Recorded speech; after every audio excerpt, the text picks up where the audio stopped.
예, 오늘 함께 나눌 성경의 본문은 마가복음 6장 1절에서 6절까지의 말씀 우리 한 절씩 나누어 읽겠습니다. 예수께서 거기를 떠나서 고향에 가시니 제자들도 따라갔다.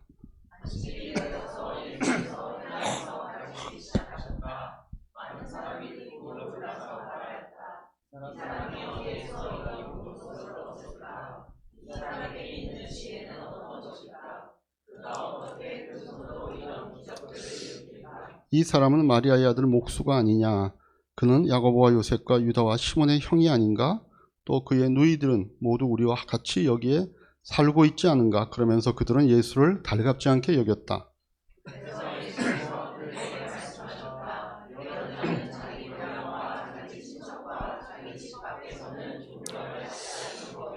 예수께서는 다만 몇몇 병자에게 손을 얹어서 고쳐주신 것 밖에는 거기서는 아무 기적도 행하실 수 없었다. 그리고 그들이 믿지 않는 것에 놀라셨다. 두루 돌아다니시며 가르치셨다.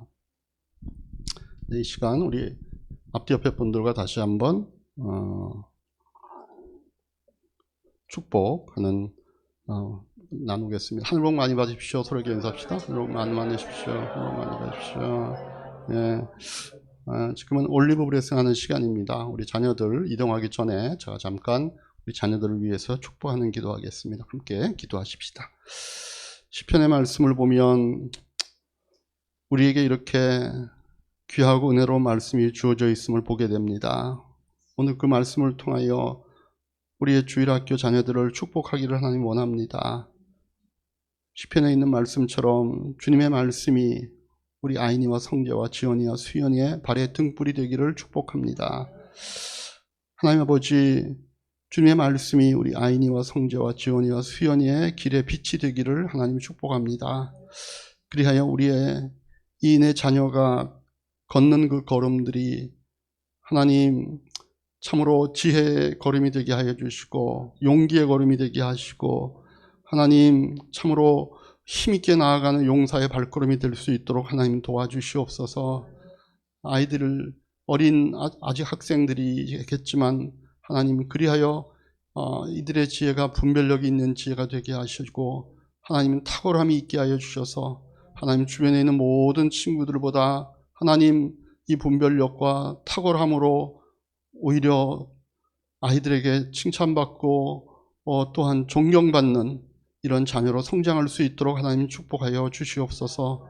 한 주간 우리의 내 자녀가 걸어가는 그들의 걸음들이 참으로 하나님께서 밝혀주시는 걸음이 되게 하여 주시고 하나님 주변에 많은 친구들과 또한 주변에 아는 사람들이 이 자녀들의 걸어가는 걸음의 모습을 보고 하나님 부러워하고 또한 아버지 하나님의 영향을 받고 함께하는 그런 마음을 가질 수 있도록 하나님 은혜를 베풀어 주시옵소서. 일주일 동안 자라가는 모든 우리의 자녀들의 성장의 과정을 주님 지켜주시고 하나님께서 함께하심을 드러내 주시옵소서.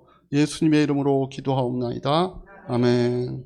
우리 자녀들은 자체 모임을 위해서 이동하도록 그렇게 하겠습니다. 박수로 우리 오늘은 남자 둘밖에 없나요? 역시 남자들의 신앙이 좋다니까. 이러면 또 다음 주는 남자들 안 오고 여자. 예. 우리 교회에서 지금 사역부 이제 자원 받고 있는 거 다 아실 겁니다. 그런데 우리 교회가 추구하는 교회는 성경적 교회입니다. 근데 그 성경적 교회는 그 모델이 성경에 나오는 신약교회입니다. 예수님의 사도들이 세운 그 신약교회, 이 교회가 성경적 교회이고 우리가 지향하는 교회인데 우리가 성경을 통해 보면 이 신약교회 안에는 평신도들이 사역하는 교회였다라고 하는 것들을 우리가 알 수 있습니다. 그래서 신약교회의 정신을 추구하고 있는 우리 교회도 평신도들이 세워가는 교회를 지향하는 것입니다. 한마디로 이야기교회는 평신도 사역자를 키우는 교회다, 그렇게 여러분들 생각하시면 됩니다. 그래서 목자 목녀를 비롯해서 지금 우리가 세우려고 하는 각 사역부의 지원을 우리가 이제 받고 있는 것이기도 하죠. 그래서 앞으로 우리 교회는 평신도 사역자를 키우기 위해서 이제 애를 쓸 겁니다. 여러분도 그리고 다 그런 주님의 몸된 교회를 섬겨가는 이런 사역자들이 되기 위해서 노력하고 애쓰는 이런 모습들이 좀 필요합니다. 그런데 주님이 쓰시고자 하는 이런 사역자가 되기 위해서는 좀 우리가 준비할 게 있습니다. 뭐 여러 가지 준비가 있겠지만 그 중에 하나가 사역자가 되어서 받을 거부와 배척에 대한 어떤 마음의 준비들이 좀 필요합니다. 왜냐하면 이 하나님의 참된 사역자에게는 항상 이 거부와 배척이 따르기 때문에 그렇습니다.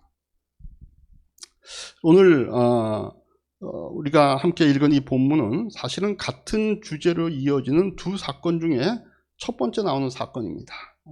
하나는 오늘 읽었던 예수님께서 고향에 돌아가셔서 벌어지는 사건이고, 그 다음은 우리가 이제 이어서 다음 주에 살펴볼 건데 예수님께서 12제자를 파송하시는 이야기로 이어집니다. 언뜻 보기엔 이 두 가지 이야기는 별개의 이야기처럼 보이지만 사실은 이 두 사건의 저변을 꿰뚫고 흐르고 있는 주제는 하나입니다. 그건 바로 거부와 배척에 대한 이야기라는 거죠.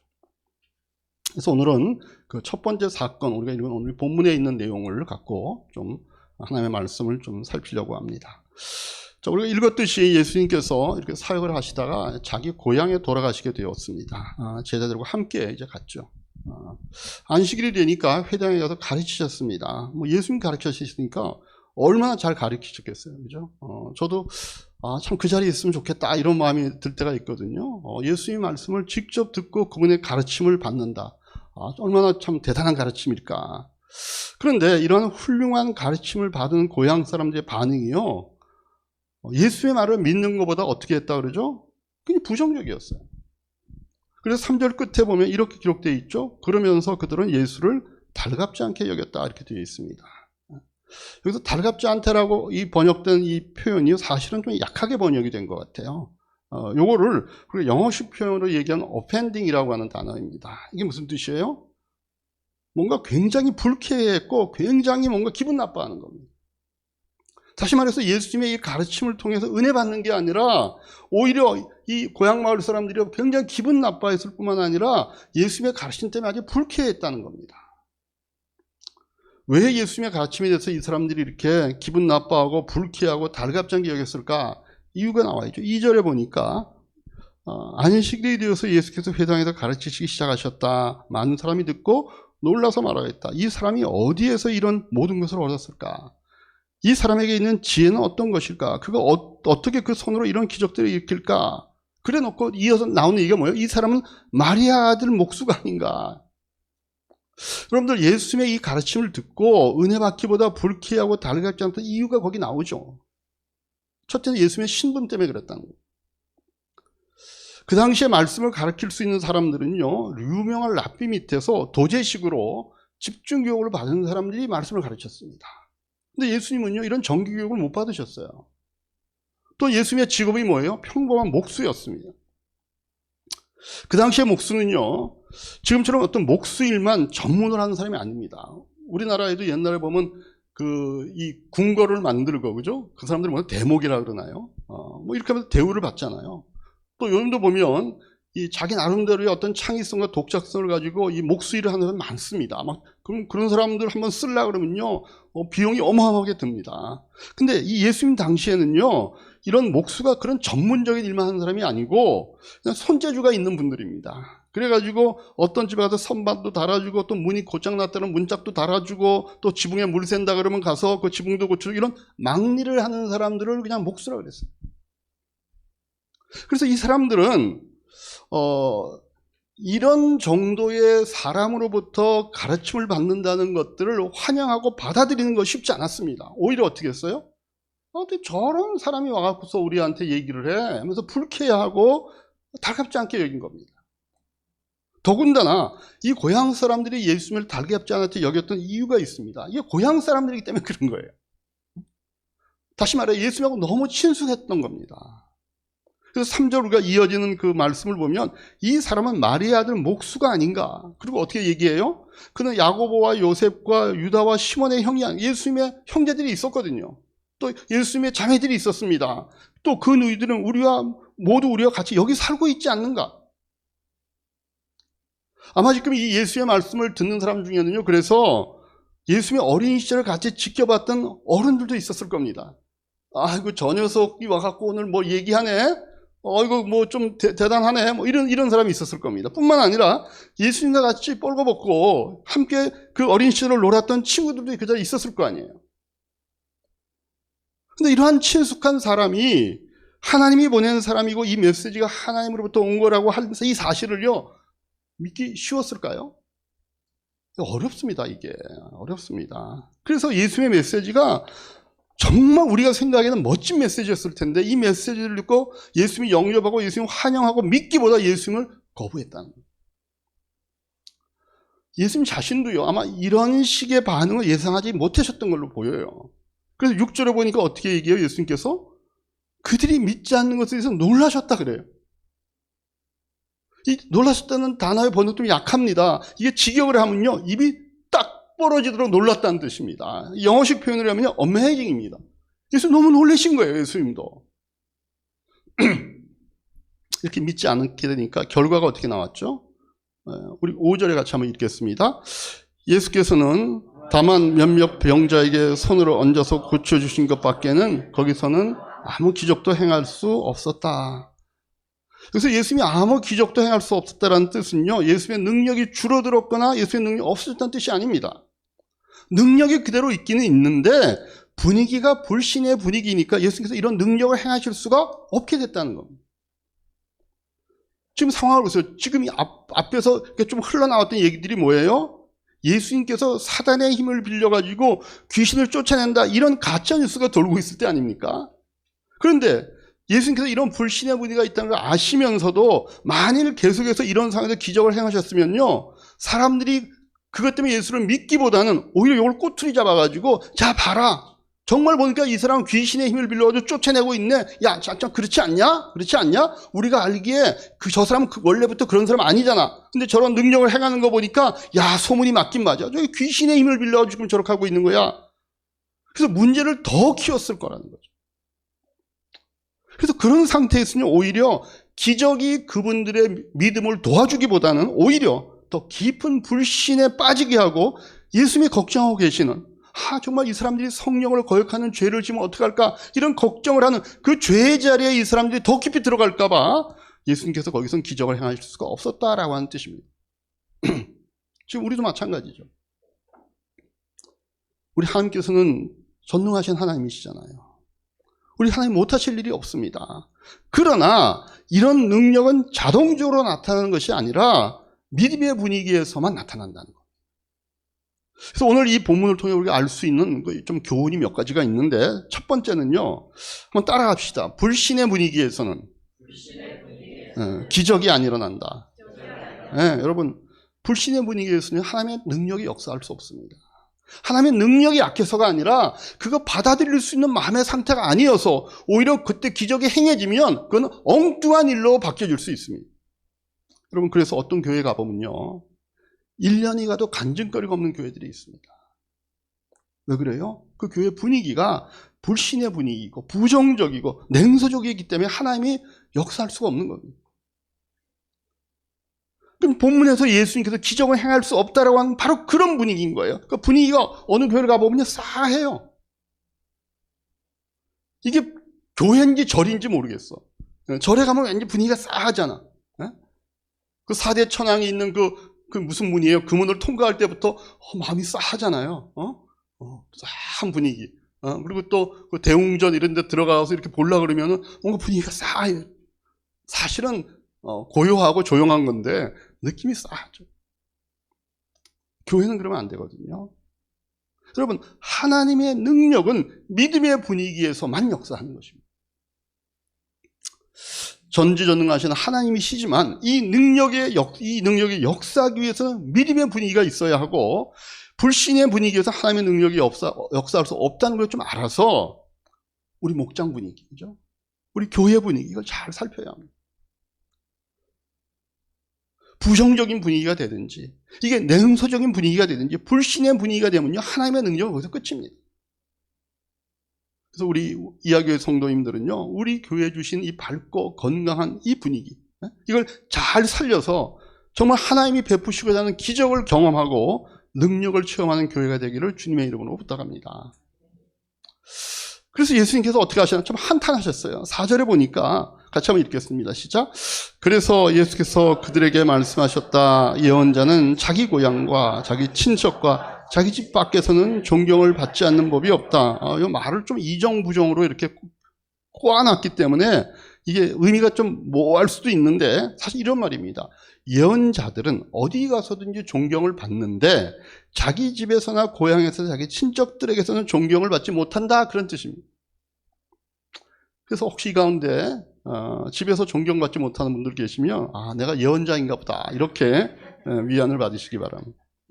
우리 남편분들 아내에게서 존경받지 못하면 내가 예언자인가 보다, 이렇게 생각하시기 바랍니다.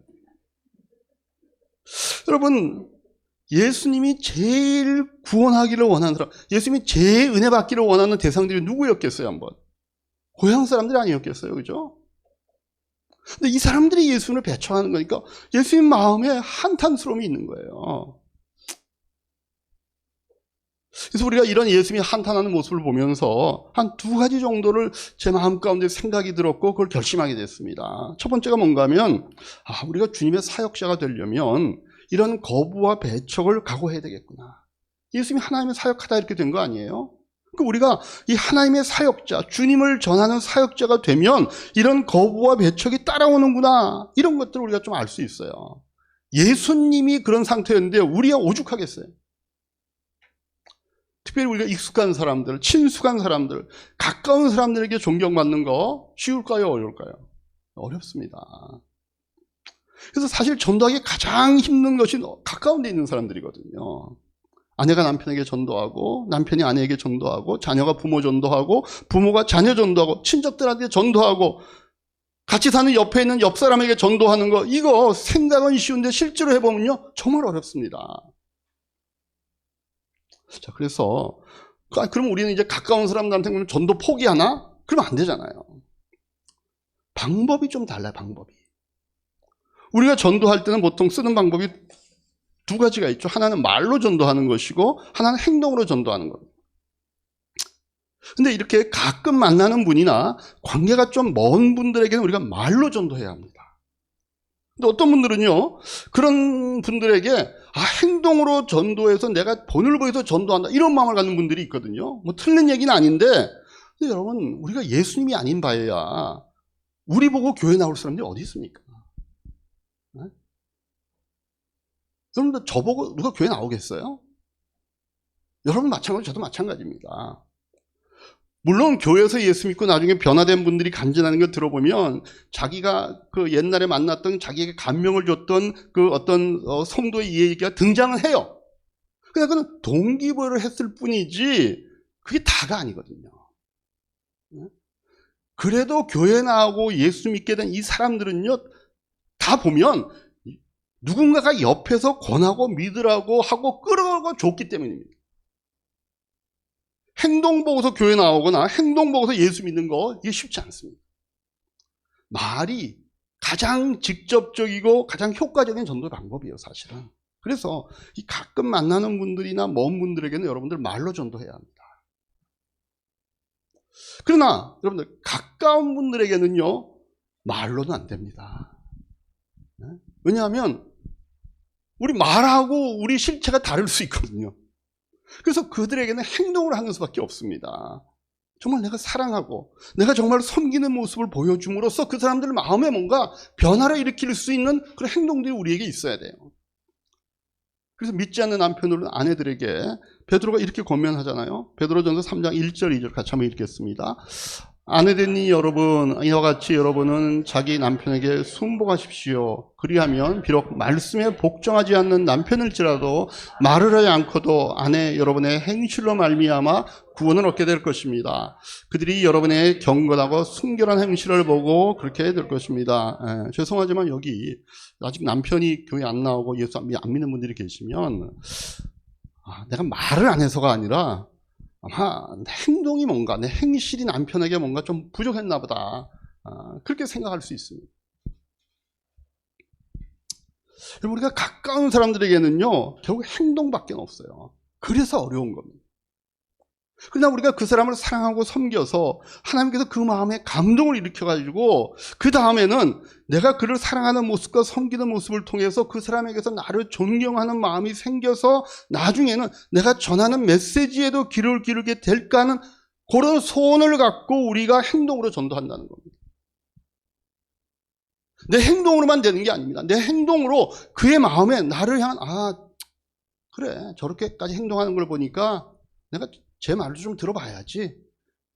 결국은 말이 거기에 플러스가 돼야 되는데 그 말을 듣고자 하는 마음을 일으키는 것은 우리의 행동이라는 겁니다. 하나님이 그런 가운데서 역사하는 겁니다. 그래서 여러분들 가까운 분들에게 전도한다는 거, 또 가까운 분들에게 이렇게 존경받는다는 거, 이런 거 어렵다는 거 아시고, 만약에 여러분들이 가까운 누구인가가 지금 전도하고 있는데 아직 열매가 없다고 해서 금방 낙심하시면 안 됩니다. 왜냐하면 예수님께 경고하셨잖아요. 집에서는 존경받는 사람이 없다. 나만 그런 게 아니라 그런 일들이 보통이라는 겁니다. 그래서 여러분들 남편이나 아내나 부모나 또는 자녀나 친척이나 가까운 직장 동료가 여러분들의 말에 귀 기울이지 않고 전도해도 거부한다고 해서 하나도 염려할 필요 없습니다. 그냥 하나님이 때를 주실 때까지 어떻게 해요? 사랑으로 섬기고 기다려주고 그렇게 행동을 계속해서 해나가는 것이 이 사람을 전도하는 방법이라는 것입니다. 이런 예수님이 한탄하시는 이 모습 보면서 우리가 두 번째 느끼고 결심할 수 있는 게 이겁니다. 내가 좀 이 친숙한 분들을 존경해 줘야겠다라고 하는 마음입니다. 여러분 잘 보세요. 우린 자꾸만 내 자신을 피해자 입장에 나서 내가 존경받지 못하고 거부당하는 거 아닌가? 이런 생각을 하게 되는데 사실 그게 맞을 수도 있어요. 내가 피해자일 수 있어요. 그런데 어떤 의미에서 보면 우리가 가해자의 입장일 경우도 많이 있습니다. 내가 가해자이기 때문에 그 사람이 하나님이 보낸 일꾼이고 하나님이 쓰시는 일꾼인데 너희가 너무 친숙해서 이 사람이 하나님이 쓰시는 사람이라는 걸 인정하지 않고 하나님의 일을 하고 있는 사람이라는 걸 내가 인정하지 않고 그래서 그 사람에게 마땅히 돌려야 될 그 사람에 대한 존경심을 주지 않을 때가 있다는 겁니다. 그래서 우리는 내가 하나님의 일꾼으로서 거부당하고 배척당하는 것에 대해서도 그걸 감수할 준비를 해야 되지만 동시에 또 어떤 하나님의 일꾼, 하나님의 일을 하는 우리 주변에 익숙한 사람들 그 익숙함 때문에 내가 그 사람들을 거부하거나 배척하지 않도록 조심할 필요도 있다는 겁니다. 자, 그럼 어떻게 하면 우리 예수님의 이 고향 사람들처럼 예수님을 거부하고 배척하는 것 이것처럼 이런 어리석음 안 빠지는가? 여러분 이게 좀 평소에 그런 습관을 드러나야 될 필요가 있습니다. 제가 그 세 가지 습관에 대해서 그래서 오늘 말씀을 드리려고 하는데 여러분 우리가 하나님의 일꾼을 우리도 모르는 사이에 배척하거나 거부하지 않기 위해서는요. 첫 번째로 우리가 들여야 될 습관이 뭐냐? 장점과 강점을 보는 습관을 들여야 됩니다. 사람을 볼 때. 하나님께서 쓰시는 이런 일꾼들은요. 장점과 강점도 갖고 있는 것이 보통인데 거기에 상하는 정도의 단점과 결점도 반드시 같이 갖고 있습니다. 괜찮은 사람이라고 해서 그 괜찮은 면만 있는 게 아니에요. 항상 그 뒤에는요. 그늘이 또 있어요. 보통 그렇습니다. 그래서 우리가 그 사람이 어떤 면을 보는가에 따라서 그 사람에 대응하는 방법이 결정됩니다. 우리가 그 사람의 약점과 결정만 보면 우리는 당연히 그 사람을 존경할 수 없고 당연히 그 사람에게서 매력을 느낄 수 없습니다. 배척하는 거죠. 배척하는 겁니다. 그러나 그 사람의 강점과 장점을 보면 우리가 그 사람을 하나님의 사람으로 용납할 수도 있고 그 다음에 그 사람을 키워주고 세워줄 수도 있는 겁니다. 그 사람이 뭘 보는가 합니다. 뭘. 그래서 우리가 평소에 어떤 사람을 볼 때 단점과 약점보다는 그냥 덮어주고 그 사람의 장점과 강점만을 봐줘야 된다. 이게 우리가 가져야 되는 평소의 습관입니다. 그래야 이 예수님의 고향 사람들처럼 예수님을 거부하는 이런 실수에 빠지지 않는 겁니다. 두 번째는 우리가 존경하는 언어를 좀 사용할 필요가 있습니다. 우리가 하나님의 일꾼, 하나님의 사람들을 우리가 세워주고 그 사람들을 키워주려면 우리가 평소에 존경하는 언어를 습관적으로 좀 가져야 됩니다.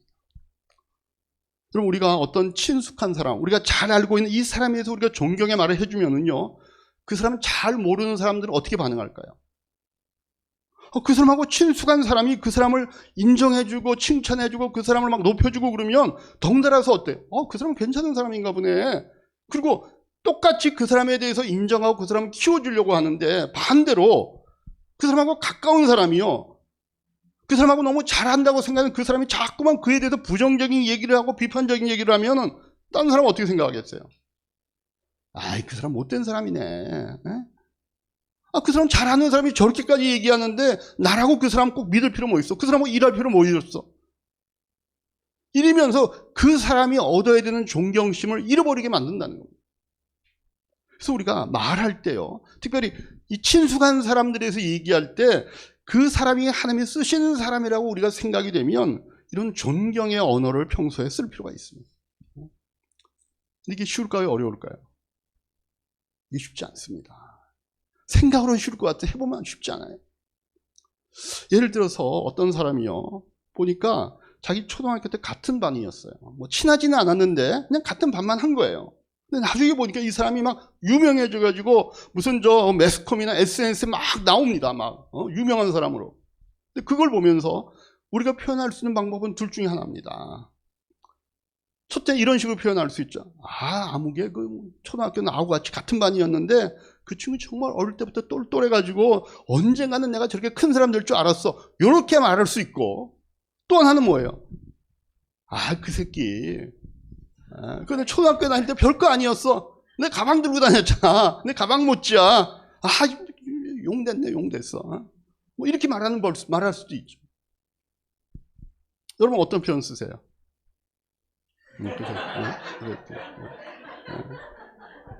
웃는 분들은 자기는 그렇게 표현 안 하는 것 같아. 그러니까 저하고 우리 미자매하고만 그런 표현을 쓰는 것 같아. 저도 이렇게 보니까 제가 후자에 가깝더라고. 왜 그래요? 우리의 심리에 그런 게 있어요. 우리가 남에게 존경받고 남이 알아주는 사람을 내가 그 사람 비하하면요, 자기가 그 사람보다 높아진다고 하는 이런 어리석은 생각이 있어서 그래요. 제가 한 번은 카페 가고서 이렇게 혼자 이렇게 차를 마시고 있는데, 혼자 있으니까 주변의 말들이 다 들리잖아요. 근데 제 뒤에 제가 누가 앉았는지 모르겠어요. 여성들인 것만은 확실해요. 이분이 어떤 사람에 대해서 얘기를 나누고 있는데 그 화제의 대상이 아마 한 그 여성 회사의 자기 직장 상사인 것 같아요. 근데 그 사람, 이 두 사람이 얘기를 하면서 그 사람에 대해서 호칭을 할 때, 그러니까 처음 얘기하는 건 아닌 것 같아요. 평소에 얘기하는 게 서로가 그 사람에 대한 얘기를 좀 알고 있는 거예요. 근데 뭐라고 얘기하는 거면 호칭이 뭐 아무개 씨, 아무개 뭐 과장님, 부장님 이렇게 얘기하는 게 아니라 걔 있잖아, 걔. 아이 그년. 그러니까 가만히 얘기의 내용을 들어보면 그런 소리를 들을 만한 그런 얘기가 그럴 뿐이 아닌 것 같아요. 그래서 제가 그 얘기를 들으면서 참 이 말하는 이분들에게 참 열등감이 있구나, 이런 게 느껴지는 겁니다. 그래서 남을 비하하면 자기가 높아지는 줄 지금 착각하고 있는 거예요. 좀 근데 이 여성들만이 아니라 우리도 그런 짓을 많이 하잖아요. 자녀들 앞에서 아빠 흉보는 엄마들 있죠. 야야야, 네 아빠 그 멍청해가지고 그거 참 이번에도 왜 일을 그렇게 해? 세상에 그것만큼 어리석은 엄마는 없습니다. 그 멍청이 같은 아빠하고 결혼한 사람이 누구예요? 본인이 결혼했잖아요. 본인이. 그럼 우리가 평소에 그래서 존경하는 언어를 써야 됩니다. 여러분들 가만히 여러분들 자신의 언어를 한번 살펴보세요. 보통 부정적인. 그래서 어떤 분은 가만히 보면요, 아주 그 말의 80%, 90%가 부정적이나 깎아내리는 이런 정지하는 용어를 많이 씁니다. 크리스찬이라고 하면서 그렇게 하는 거예요. 그러니까 그런 크리스찬이면서 그런 표현을 쓰는 분들을 보면요, 좀 마음이 좀 답답하죠. 여러분, 우리가 주님의 일을 하고자 하고 주님께 쓰임받는 사람이 되고자 하면요, 우리가 이 말의 어떤 표현들을 조심할 필요가 있습니다. 우리가 늘 존경하는 언어를 상대방에게 써야 되는 거죠. 세 번째, 우리가 예수님의 고향 사람들처럼 예수님을 거부하고 배척하는 이런 어리석음 빠지지 않기 위해서요, 세 번째 우리가 좀 가져야 되는 습관이 뭔가 하면 사람을 키워줄 생각들을 해야 합니다. 여러분, 저도 한국 사람이고 여러분 모두가 한국 사람 아닙니까? 근데 한국민이 여기에 참 약해요. 다른 사람을 키워줄지 잘 못해요. 우리 한국 역사를 보면 어떤 사람이 반짝반짝 하잖아요. 그럼 이 사람을 키워주기도 반드시 파괴합니다. 이순신 장군이 가장 좋은 예잖아요. 그죠? 역사 가운데 이렇게 반짝거리는 인물이 나오면요, 조금 있다 이 사람을 모함하든지 무고를 해갖고 반드시 파괴시키지, 한 번도 이 반짝 튀어난 이 사람 키워주는 예가 없습니다. 근데 이런 피가 우리 몸속에 흐르고 있거든요. 그래서 한국 사람이요, 뭐라고 얘기하냐면, 야, 우리 한국 사람들 너무 급해. 왜 이렇게 성격이 급한지 모르겠어. 그렇게 얘기했던 사람은요, 반드시 신호이고 자기가 먼저 출발합니다. 운전할 때 보면은. 남이 자보다 앞서가면 미친놈이고 나쁜 놈이고, 자기가 그러면 괜찮고. 그런 피가 우리 속에 흘러요. 그래서 우리가 사람을 좀 키워줘야 되는데, 우리 피 속에 이런 사람을 파괴하는 힘이 있다는 사실을 기억하고 여러분들이 굉장히 조심해야 합니다. 어떻게 우리가 다른 사람을 키워줄 수 있을까? 그 사람을 키워주고자 싶어하는 마음들이 우리에게 좀 필요한 겁니다. 그래서 어떤 사람이 신앙적으로도 교회에서도 좀 부지런히 뭔가 은혜 받고 열심을 내려고 하면, 야, 저거 왜 이렇게 설쳐? 그러면 안 됩니다. 하지만 내가 못해주는 거 해주는 게 정말 고맙다. 나는 못하는데 어떻게 저분은 저렇게 할 수 있지? 이런 고마움을 우리가 표현해야 되는 거죠. 야, 그저 왜 이렇게 설치는 거야? 이제 교회 나온 지 얼마 되지도 않으면서. 이게 우리를 파괴하는 마음가짐이에요. 어떤 분이 은혜 받아가지고 뜨겁고 그러면요, 이상하게 자꾸만 비판하고 잡아 누르려고 합니다. 이게 우리 민족의 어떤 특성이에요. 그럼 안 되는 거예요. 그래서 어떻게 예수님의 고향 사람들이 예수님 배척하고 쫓아내는 거예요. 저 어디 가갖고 뭐 귀신의 힘을 빌렸나? 저 왜 저러는 거예요 도대체? 이러면서 왜 설치는 거야 저거 왜? 좀 우리 이야기 교회는요, 좀 사람을 키우는 교회가 한번 됐으면 좋겠습니다. 입은 열면 존경의 언어를 얘기하고, 그 사람에게 단점과 약점이 보인다 할지라도 그거 그냥 눈 감아주고, 오히려 강점과 장점을 우리가 봐줘서, 우리 교회에서는 참 이 주님 쓰시는 사역자들이 마음 놓고 꼽히고 이런 분들을 통해 많은 역사가 이루어지고, 그런 사역부를 우리가 구성하고 이분들을 통해서 우리 교회 전체가 크게 혜택받는 이런 교회가 되기를 주님의 이름으로 축복합니다. 기도하겠습니다. 들으신 말씀 생각하면서 우리의 마음 가운데 흐르고 있는 이런 부정적인 생각들, 그래서 예수님의 고향 사람들처럼 자기들 앞에 정말 놀랍고 그들이 들어보지 못한 하늘나라의 이야기를 해주는 예수님마저도 배척해버리고 거부해버렸다, 이런 어리석은 일 하지 않도록 우리 교회 안에는 우리가 어떤 마음을 가져야 될지, 내가 있는 공동체에서 어떤 마음을 가져야 될지 여러분들 한번 주님께 물어보시고, 주님이 주시는 마음이 회개할 거 있으면 회개하시고, 또 감사할 거 있으면 감사하시고, 내가 결단해서 이 주간에 행할 수 있는 것들을 붙잡아보는 그런 시간을 가지시기 바랍니다. 한 1분 정도 여러분들 갖고 있는 주보에 좀 노트하시기 바랍니다.